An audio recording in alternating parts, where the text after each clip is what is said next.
Sorry, all of that is now for Dallas viewing. Toe session. Jam. What? Toe? Mm-hmm. We're Aaron in the toe. That's an Anvil song, by the way, in case you've done your heavy metal. I'm an Anvil fan. Well, welcome back to Dallas. How are you? Good. How are you? I am excellent. Congratulations on this new record. It's delicious. Thank you. Tell me a little bit about yourself, because I understand that your name is Aaron, but you got the nickname AWOL when you were a freestyle rapper back in the day? Yeah, something like that. That's also sort of just a cute story because you're supposed to have really rad stories about where you get your name from. So I don't remember how much of it is true or false, but I'll just go with what the story was. And it is that I went by AWOL in these freestyle battles just for fun. Obviously, I wasn't any good. And it was something for me and my buddies to do as we were driving to the beach to go surfing and back. And, I was always a huge hip-hop fan as well. And then sometime around, I think probably when I was playing Halo a lot when that first exploded. I went by the name Awolnation and attached that to AWOL. And then had you always had a fetish for nations? You're like, I need to add a nation to well, nations are pretty powerful, and I always thought it would be cool to name something I was a part of Awolnation, but the last band I was in, it wasn't fitting for that band, and I hadn't thought of it for the band before that. So when I started making these songs on my own, it only seemed fitting that, the song just sounded like Awolnation to me. But was that also inspired? Did you have a tendency to run out on parties without saying goodbye? Is that where that... I have a hard time saying goodbye in social situations because I find that if you say goodbye to one person, you have to say goodbye to all. Good night, good night, good night, good night. Exactly. 10 hours later. And then, you always have your drunk buddy who's like, you got to stay, bro. You can't leave.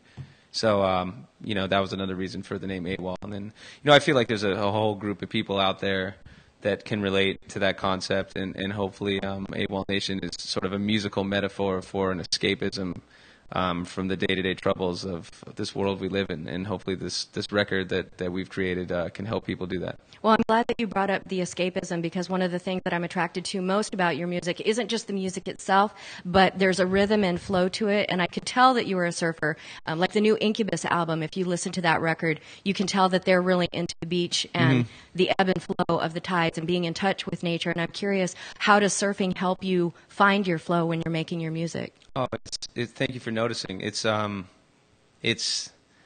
I don't even think I could write songs if I wasn't a surfer. Everybody has their own thing that inspires them.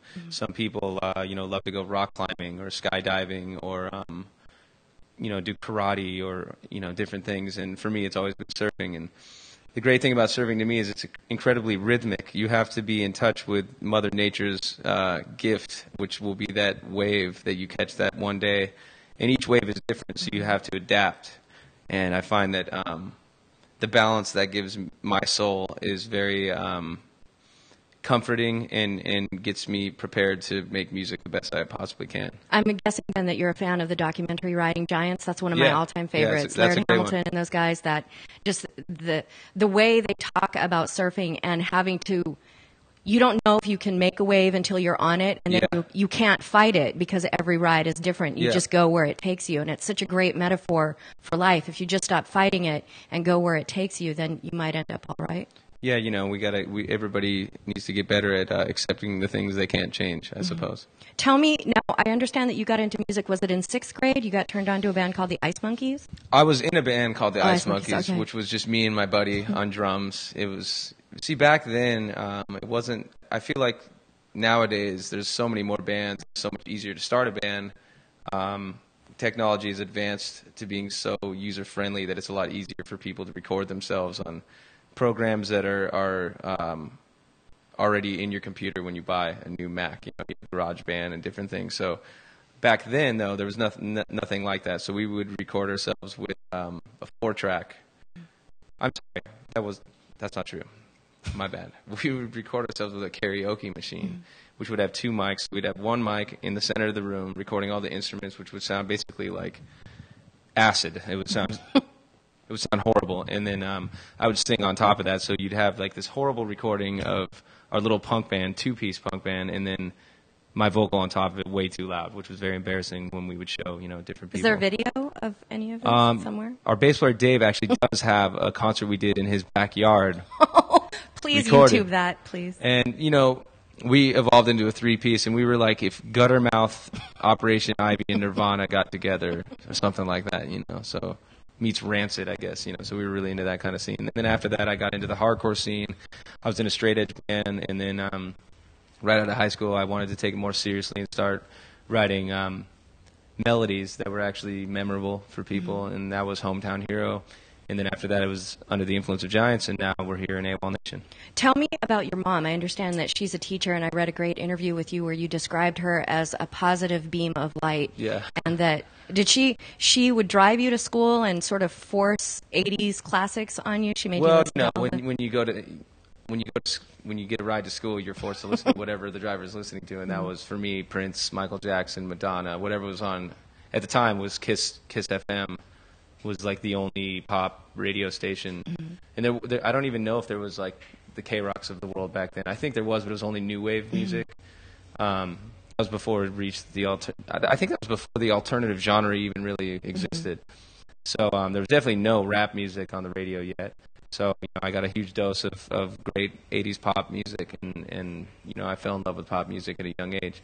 So with this project and anything I've done, I do have it in me to write fairly poppy melodies, but I try to surround that with strange, interesting tones and heavier influences to that. Now, tell me, one of the things that I really love when I go to the Awolnation website are the visuals, and you're really into sci-fi, and when I saw the one video with you in the dive suit, it reminded me a little bit of that classic 3D movie, Robot Monster, which was also an inspiration for Stephen King. He said that movie was why he started writing. Wow. And I'm curious, where does your interest in space travel and the 3D imagery and all of that sort of classic, old-school film, where does that come from?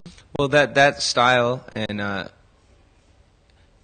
genre, I guess, in that time period of the early 80s, late 70s, when their depiction of what they believe the future to be really, for some reason, is turns me on. I really enjoy it, So moving forward with a lot of the visuals, I wanted to provoke thought and not have just your typical music video with us playing in front of a small packed club with good-looking people going off and stuff like that, and looking like the cool place to be. Rather than that, we wanted to, make visuals that made people think, "What in the hell is this?" And I want to, check out what is behind this and listen to more of the music and keep it interesting.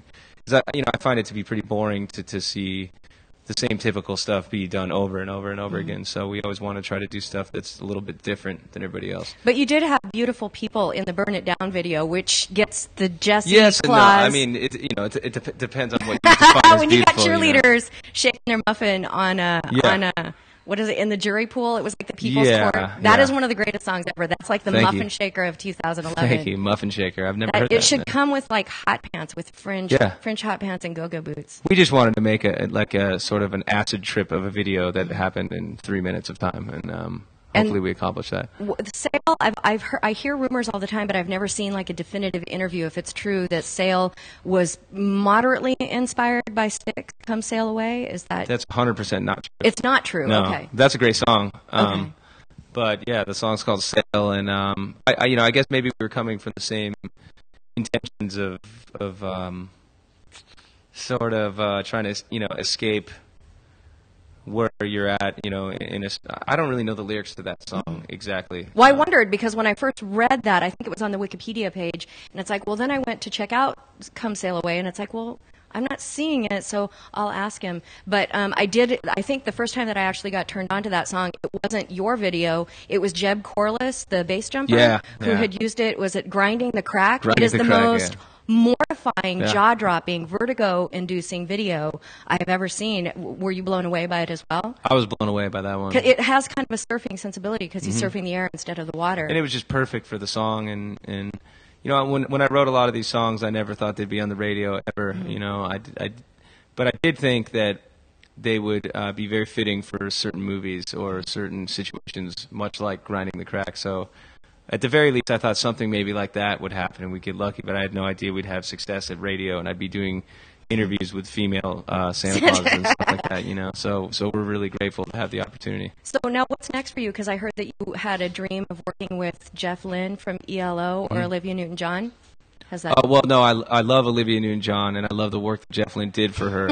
I don't know if I'd want to work with her as much as I'd want to, like, you know, ballroom dance over there, but like from Xanadu. We're going into a Xanadu area here. Exactly. But, you know, Jeff Lynne, I often get asked who out there I would like to collaborate with or work with, and he would be the one producer that I would want to work with. As a side of that, I'm absolutely in love with producing my own stuff, and I really get off on doing that. And without sounding too egotistical, I just feel like I know best what I'm hearing in my head. And is it hard to get people to understand that? That, I mean, if you first, know what you want and you know the sound in your head, but sometimes people don't get it, and then they think that you're being difficult. But it's like, this is my sound. Let me hash it out. It was more difficult when I was in other bands where there were, where we split everything evenly as far as the writing was concerned. But this time around, it was clear from day one that it was my vision. So even when I did work with other producers, which only happened on 3 of the songs on the record, they knew that I was the architect of the song, and that you know, I had the final say, because at the end of the day, they're not the ones going on stage that have to put themselves out there singing these lyrics or playing these instruments. So at first it was kind of troubling, you know, with the label and anyone else involved. Everybody wants to be involved, right? So everybody has their 2 cents about you should work with this guy or that guy. And when I was saying all along, I don't want to work with anyone. I just want to see this vision through. And if you guys don't like it and if it's unsuccessful, then we could try something else. But at least give me the shot to make Awolnation really my own thing. And for better or for worse, it's worked out, and I'm going to continue to do that. So what's for Awolnation for 2012? What's coming up in the new year for you? Just more touring and more spreading the good word of the record, hopefully. And more singles, more fun, more success, more shows. Awesome. And I'm always writing new songs because I'm very proud of this record, and I had the luxury of time on my side to make this record, so I want to make sure that when it comes time to make the second record, it's not like, all right, jump in a studio for 2 months and whip out a record. I'll be well prepared for that when the time comes. Well, congratulations. It's an excellent record, and we hope to see you guys back in Dallas in 2012. We love Dallas. Have a beautiful holiday. In fact, Texas is really where this whole thing started. Was there an Austin connection? It was Austin. I wasn't going to say Austin because I didn't want to be, you know. Props to our brothers up in Austin. There was a DJ up there. Yeah, who played, Toby Ryan from K-Rocks, I believe, had started playing the song and had a huge domino effect. And we have an amazing radio staff, and our manager is great, and the whole team's really good, and all positive vibes. Merry Christmas. Well, Texas loves Happy holidays, I should say. I don't want to be Merry Christmas, prejudiced. Happy holidays. But I am talking Hanukkah, to Santa Claus, so it looks like a Christmas scene to me. Right. Well, thank you, and your beautiful shoes. I hope that one day to see your tramp stamp, your toe stamp. So thank you so much for coming by. Thanks for having me. I think you guys go on stage tonight. Where are you? Oh, 6:40. So awesome. Thanks so much for stopping by. It's so gloomy outside. It's hard to believe that there's going to be an epic rock show, but I think there will be. It will be now that you're here with your dolphin toe stamp. Right on. Thank you. Thank you so much.